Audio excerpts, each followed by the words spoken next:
प्यारे बच्चों, जैसा आपको पता है डीएसएसबी अपने एग्ज़ाम कंडक्ट करने जा रही है। तो बहुत सारे बच्चों को मैथ में बहुत सारी दिक्कतें आती हैं। तो उन दिक्कतों को दूर करने के लिए मैं डीएसएसबी के जितने भी प्रीवियस पेपर हुए हैं उनको मैं सॉल्व करवाऊंगा। ठीक है, तो तकरीबन डेली का हम एक पेपर सॉल्व करेंगे और उसके हिसाब से बिल्कुल ट्रिकी हम सॉल्व करेंगे। मैं आपको दोनों चीज़ों के बारे में बताऊंगा कि कैसे आपने किस तरीके से पेपर को सॉल्व करना होता है। ठीक है, कुछ बच्चों को मैथ आता है लेकिन फिर भी वे दिक्कत महसूस करते हैं मैथ के अंदर। तो देखें एक बार, आज का हमारा पहला क्वेश्चन है, देखें स्क्रीन पे। दो वस्तुओं आर तथा जी का विक्रय मूल्य समान है। वस्तु आर पर कमाया गया लाभ 60% है तथा वस्तु जी पर हुई हानि 20% है। यदि एक विक्रेता आर पर 90% का लाभ कमाना चाहता है तथा जी का क्रय मूल्य 460 रुपये है, तो आर का नया विक्रय मूल्य क्या होगा। ठीक है, तो अब इसका पहले हम बेसिक स्ट्रक्चर से इस क्वेश्चन को सोल्व करेंगे कि कैसे ये क्वेश्चन 90% बच्चे पेपर में करके आते हैं। 90 नहीं, 99% बच्चे पेपर में कैसे करके आते हैं। ठीक है, तो मैं बता रहा हूँ, वो देखें। अब इसमें उसने क्या कहा है, विक्रय मूल्य समान है। आर और जी दो व्यक्ति हैं जिनका विक्रय मूल्य समान है। ये मेरी पूरी वीडियो आप ध्यान से देखना, मैं पहले बेसिक बता रहा हूँ, फिर इसका एक ऐसे केवल इसका नहीं, पूरे एग्जाम में जैसे क्वेश्चन आए हैं कैसे आपने सोल्व करने चाहिए थे और आगे आप कैसे सोल्व करेंगे, वो चीज़ ध्यान से देखना। ठीक है, तो उसने कहा है विक्रय मूल्य समान है। अब 60% लाभ है तो एसपी यानी कितना हो गया, 60% लाभ का मतलब 160 रुपये। ठीक है, और जी पर हुई हानि 20% है तो कितनी हो गई, क्योंकि 100 की चीज़ है, 20 की हानि मतलब 80 की हो गई। अब वो कहना चाह रहा है यदि एक विक्रेता आर पर 90% का लाभ कमाना चाहता है तथा जी का क्रय मूल्य 460 रुपये है, तो आर का नया विक्रय मूल्य क्या होगा। अब यहाँ हमने इसको एसपी ले लिया है।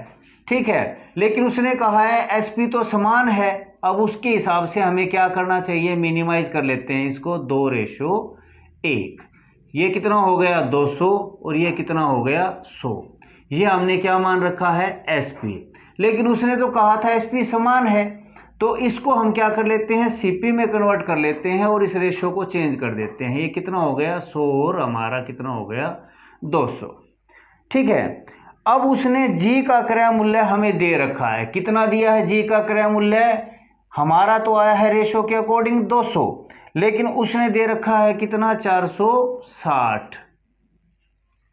क्लियर हो गई यहां तक की बात। तो 200 के अकॉर्डिंग कोई चीज 460 है तो वो चीज 100 के अकॉर्डिंग कितनी हो जाएगी, वो चीज 100 के अकॉर्डिंग कितनी हो जाएगी 230, क्योंकि ये इसका हाफ है तो इसका हाफ कितना हो गया 230। ठीक है, ये हमारा अब एक्चुअल पोजीशन आ गई है। अब उसने कहा है कि यदि आर 90% का लाभ कमाना चाहता है, यानी अब हमें इस पर कितने का लाभ होना चाहिए, 90% का। तो 230 पर 90% का लाभ, यानी कि चीज कितने में बिक जानी चाहिए, 230 गुणा 190/100 की चीज बिक जानी चाहिए। 0 से 0 कैंसिल, 0 से 0 कैंसिल, तो 23 की 19 से गुणा करेंगे, 19 दूनी 38, 19 तिया 57, 5 19 दूनी 38 और 5 43। ये हमारा आंसर आ गया है। ठीक है, अब 90% बच्चे पेपर में इस तरीके से इसको सॉल्व करके आते, लेकिन अब मैं इसका थोड़ा सा आपको ट्रिक बता रहा हूं कि कैसे आपने इसे पेपर में सॉल्व करना चाहिए था। देखिए अब उस ट्रिक को ध्यान से देखना, 1 सेकंड का क्वेश्चन बनेगा। ये आपका बेसिक कंसेप्ट है, जिसको बेसिक नहीं आता वो पहले बेसिक भी सीखे, क्योंकि बेसिक भी जरूरी है। अब मैं इसका ट्रिक से बता रहा हूं। इसमें बच्चों उसने ऑप्शन दिए हैं हमें 414, दूसरा ऑप्शन है हमारा 429, तीसरा ऑप्शन है हमारा 437 और चौथा ऑप्शन है हमारा 467। ठीक है, ये उसने हमें 4 ऑप्शन दिए हैं और ये 4 ऑप्शन किसको शो कर रहे हैं, क्या चीज पूछ रहे हैं कि 90% लाभ होना चाहिए, आर को 90% का लाभ होना चाहिए। तो बच्चों बस मेरे को एक बात बता दो, 90% के लाभ का मतलब क्या हो गया, 100 की चीज 190 की बिक जानी चाहिए, यानी जो चीज हमने 100 की खरीदी थी वो कितने की बिक जानी चाहिए, 190 की बिक जानी चाहिए। ध्यान से देखना अब इस पॉइंट को। अब मैंने केवल कहां से क्वेश्चन को उठाया है, ये देखो मैंने केवल लास्ट लाइन उठाई है कि आर को 90% का फायदा होना चाहिए, गेन होना चाहिए, यानी 100 की चीज 190 की बिक जानी चाहिए। तो बच्चों यहां आपने पीछे की रकम को देखने की आवश्यकता ही नहीं थी, बस आपने देखना था तो क्या देखना था कि ऑप्शन में कौन सा ऐसा ऑप्शन है, इस लाइन को ध्यान से सुनना, ऑप्शन में कौन सा ऐसा ऑप्शन है जो 19 से भाग हो रहा है। इसको आप देखें, क्या ये 19 से भाग हो रहा है? 19 से 19 दूनी 38, 3 बच गया यानी 34 बन गया, नहीं हुआ भाग। 19 दूनी 38, कितना बच गया? 4, नहीं हुआ भाग।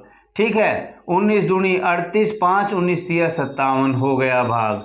19 दूनी 38, कितना बच गया? 8, फिर आ गया 87, 19 के पारे में 87 नहीं आता, नहीं हुआ। तो ये हमारा आंसर हो गया। ठीक है, तो कुछ नहीं करना था, ये सारी चीजें जो हमने की वेस्ट हो गई, नहीं करनी चाहिए थी। लेकिन यदि आप बेसिक तरीके से करते हैं तो आप इस सवाल को ऐसे ही करते।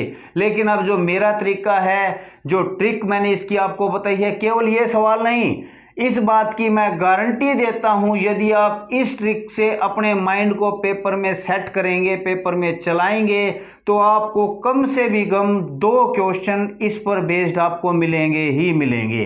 तो ये चीज आपने ध्यान रखनी है। ठीक है, तो ध्यान से इस चीज को आप देखें। अगला क्वेश्चन, एक बार फिर मैं इस क्वेश्चन के बारे में आपको बता दे रहा हूं।